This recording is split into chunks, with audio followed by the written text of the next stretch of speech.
For more on this story, we can bring in France 24's Tatiana Reiter. Good to see you, Tatiana. Now, why did Fernando Haddad, the man who was handpicked by the former jail president Lula da Silva, who is popular in Brazil, might I add, do so badly in these polls? 29% versus 46% for the far right. Yeah. Well, this election was very clearly about battling corruption, and Haddad's party, the Workers' Party, was very largely involved in the two biggest corruption scandals in Brazilian history. And they both happened during the governments of previous President Lula da Silva and Dilma Rousseff. And with Lula now in jail, serving a sentence for corruption, it's very difficult for them to get over this legacy.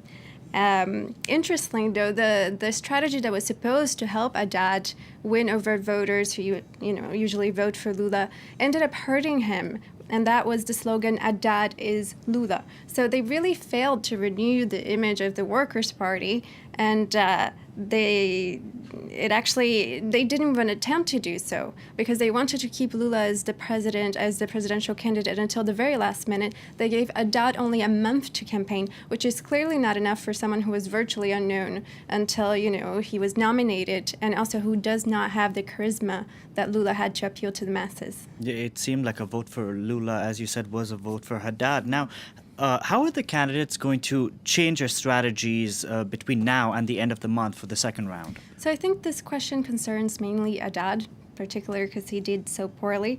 To move beyond this dark cloud of corruption that plagues his campaign, he might need to dissociate himself a little from Lula to appeal to the other voters on the left who voted for the other leftist parties. And, a lot of voters who usually vote on the left, who usually vote Workers' Party, didn't do so because they're fed up with corruption. So he really needs to address that. And I think what would be a game changer for his campaign would be to give some sort of mea culpa, to apologize for the scandals that happened during the governments of Lula and Dilma. But of course, that would imply, that the members of his party should be in jail, so that's highly unlikely.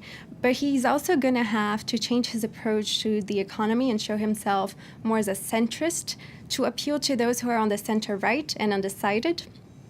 And as for Bolsonaro, his aggressive tone when it comes to corruption and violence was what got him so much support. So I don't think that changing that tone would actually help. But he would definitely benefit from lowering his tone when it comes to women, LGBT, and minority rights to appeal to those who are undecided, who voted blank, or who abstained. Now, it's very interesting because these voters have not yet faced off against each other on a debate. Haddad participated in very little of the debates because he was nominated, very late on. And Bolsonaro, because he was injured in that knife attack, he wasn't able to participate either later on. So it's going to be really interesting to see what strategy they choose when they finally come face to face, and they're going to have at least 6 opportunities to do so until the 28th of October. So we'll see what happens.